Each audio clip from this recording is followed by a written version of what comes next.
Hello guys, एक बार फिर से उम्मीद करते हैं कि आप लोग काफ़ी अच्छे होंगे और अपने घर पर मेरे वीडियो लेक्चर्स को एंजॉय कर रहे होंगे।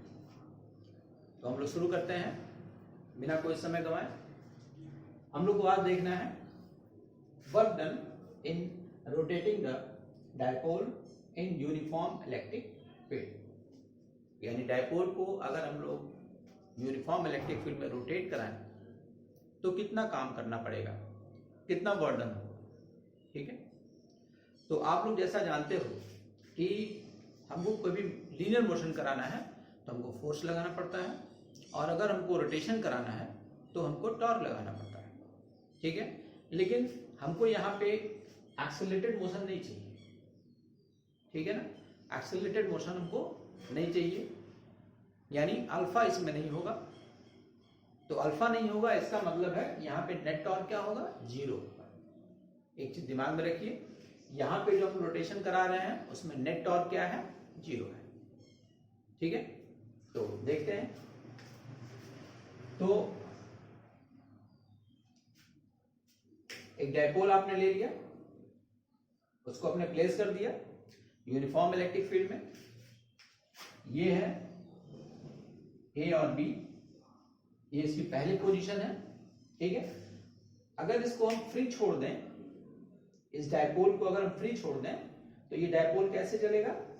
आप इसके पहले लेक्चर में आपने देखा ये क्लॉकवाइज मूव करेगा, यानी इस तरीके से ये मूव करेगा। याद देखना है ये कैसे मूव करेगा, इस तरीके से मूव करेगा।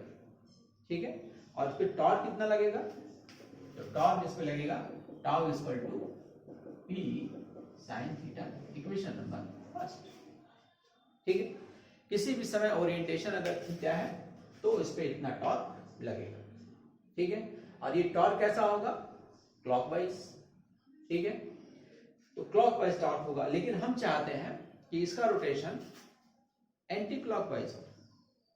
ठीक है, यानी हमारा एंगुलर डिस्प्लेसमेंट क्या हो, पॉजिटिव हो, ताकि हमका वर्क डन क्या मिले, हमको करना पड़े। क्योंकि अगर वर्क डन सिस्टम करेगा, इलेक्ट्रिक फील्ड करेगी, तो वर्क डन क्या हो जाएगा, नेगेटिव। अगर हम वर्क डन करेंगे तो फिर वर्क डन क्या हो जाएगा, पॉजिटिव। ठीक है, तो आइए हम लोग देखते हैं कैसे इसको देखना है। तो अब हम इसके ऊपर टॉर्क लगाएंगे, और अगर बिना एक्सेलरेशन के, बिना एंगुलर एक्सेलरेशन के अगर हमको इसको एंटी क्लॉकवाइज डायरेक्शन में रोटेट करना है ऐसे धीरे धीरे, तो हमको इतना ही टॉर्क हमको लगाना पड़ेगा। यानी एक्सटर्नल टॉर्क हमने लगाया कितना, P साइन थीटा। ठीक है, हमने सपोज करो कि हमने डिस्प्लेसमेंट दिया, एंगुलर डिस्प्लेसमेंट दिया कितना, d थीटा। तो वर्क डन कितना हो जाएगा, तो d for small angular displacement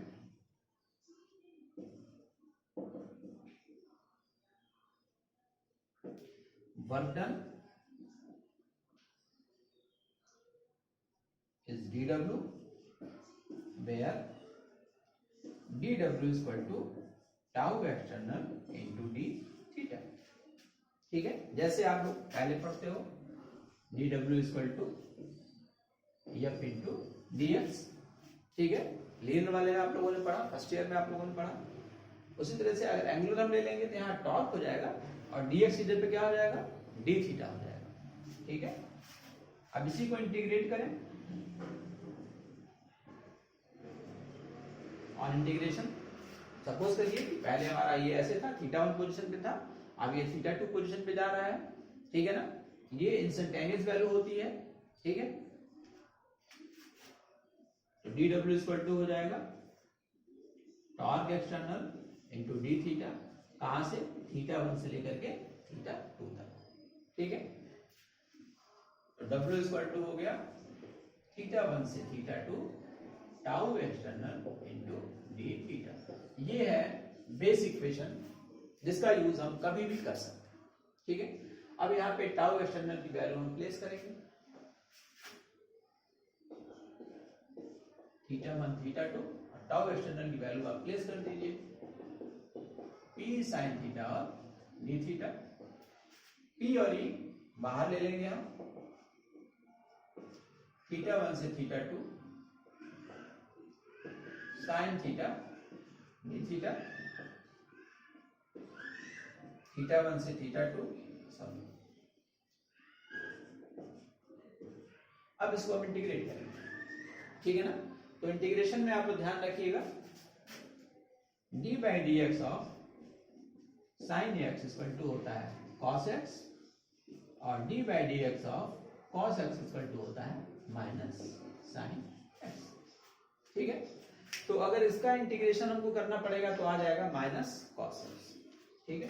तो साइन थीटा का इंटीग्रेशन क्या हो जाएगा, माइनस कॉस थीटा, और थीटा 1 से लेकर थीटा 2, माइनस आप बाहर कर लो, कॉस थीटा की जगह पे एक बार अपर लिमिट, माइनस साइन बीच में, फिर कॉस थीटा की जगह पे एक बार लोअर लिमिट, ठीक है। माइनस को अंदर मल्टीप्लाई कर दो, ये हो जाएगा माइनस कॉस थीटा 2, और ये माइनस है, ये माइनस क्या हो जाएगा, प्लस कॉस थीटा 1। तो ये हो जाएगा P, और इसको सीधा कर लो, cos theta 1 minus cos theta 2, तो ये हो जाएगा वर्क, यानी work done P cos theta 1 minus cos theta. ये रिक्वायर्ड फार्मूला है किसी भी डायपोल को इलेक्ट्रिक फील्ड में रोटेट करने के लिए, ठीक है।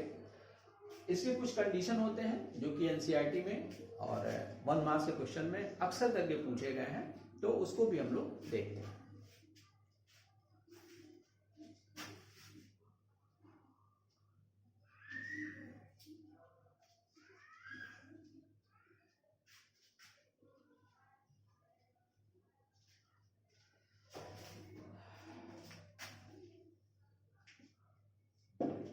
इसमें पहला क्वेश्चन एनसीईआरटी में ये पूछा जाता है कि अगर कोई डायपोल पैरेलल है तो उसको एंटी पैरेलल करने में कितना वर्डन करना पड़ेगा, ठीक है ना।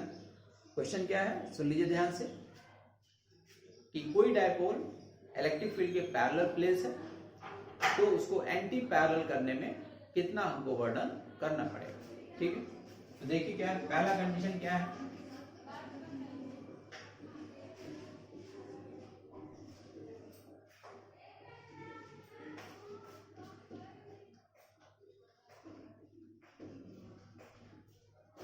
ये पैरेलल है। पैरेलल कैसे है, इलेक्ट्रिक फील्ड वेक्टर और पी वेक्टर दोनों वेक्टर क्या है, एक ही लाइन है। तो यहां पे थीटा 1 की वैल्यू हो गई 0, ठीक है। अब इसको पैरेलल से कैसे करना, एंटी पैरेलल,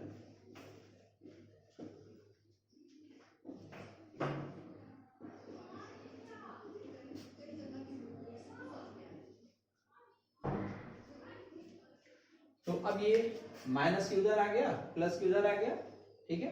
अब ये एंटी पैरेलल हो गया क्योंकि P vector dipole moment vector आपका इधर हो गया, इस साइड हो गया, और इलेक्ट्रिक फील्ड वेक्टर आपका इस साइड है, यानी अब दूसरा एंगल क्या हो गया, थीटा 2 क्या हो गया, 180 डिग्री। तो अब बड़े आराम से इसको आप लोग सॉल्व कर सकते हैं, P cos theta 1 minus cos theta 2, P cos 0 minus cos 180 degree, P cos 0 की वैल्यू 1 और इसकी वैल्यू -1, 1 अब माइनस माइनस क्या हो गया, प्लस, ये ट्वाइस P। अब अगर आपको P की वैल्यू और E की वैल्यू पता है तो आप बड़े आराम से इसको निकाल सकते हैं, ठीक है। अगर आपको बोला गया कि एंटी पैरेलल से पैरेलल करना है तो पहले आप फिगर बना लो, ठीक है। फिगर बना के देख लो एंटी पैरेलल, यानी फिर वो एंगल आपका थीटा 1 हो जाएगा, और पैरेलल कंडीशन में एंगल क्या हो जाएगा, 0। तो उस कंडीशन में आपको जब आप वैल्यू रखोगे तो फिर उसका आंसर आपको मिल जाएगा। यानी जो क्वेश्चन बोले पहले आप उसका फिगर बनाओ, P और E के बीच का एंगल देखो, ठीक है, थीटा 1 थीटा 2 फाइंड आउट करो, फिर वर्क डन के फार्मूले में वैल्यू प्लेस करिए, तो आपको आराम से रिक्वायर्ड रिजल्ट मिल जाएगा, ठीक है। एक और हम लोग देख लेते हैं,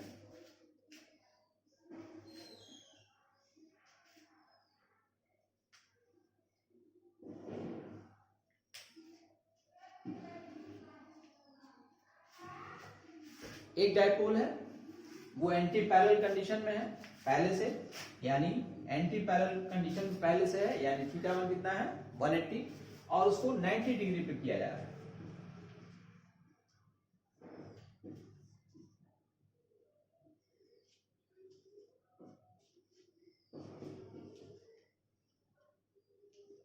इस तरीके से किया जा रहा है। तो यहां पे एंगल कितना हो गया इलेक्ट्रिक फील्ड के साथ 90 डिग्री, तो थीटा टू कितना हो गया 90, ठीक है ना। तो अब जरा देखिए, तो W equal to P cos theta one minus cos theta two, P cos 180 minus cos 90, P cos 180 की वैल्यू -1 और ये वैल्यू तो 0 हो गई, तो ये तो खत्म ही हो गया, P -1 माइनस P। यहां पे बर्डन नेगेटिव आ जाता है। नेगेटिव आने का मतलब क्या हुआ कि आपने कोई काम नहीं किया, एक्सटर्नल एजेंट ने कोई काम नहीं किया। काम किसने किया? काम किया इलेक्ट्रिक फील्ड, ठीक है। क्यों? क्योंकि आपको पता है ये रोटेशन कैसा हो रहा है, क्लॉकवाइज, ठीक है। तो ये चीज आपको हमेशा ध्यान रखना है कि जब भी आप सही तरीके से प्रॉब्लम सॉल्व करोगे तो रिजल्ट भी सही आएगा। तो उम्मीद करते हैं कि आप लोग को बर्डन और उसको किस तरीके से हमको अप्लाई करना है समझ में आ गया होगा। अगर आपको मेरे लेक्चर समझ में आते हैं तो उसको लाइक कीजिए, शेयर कीजिए, सब्सक्राइब कीजिए। Thank you very much.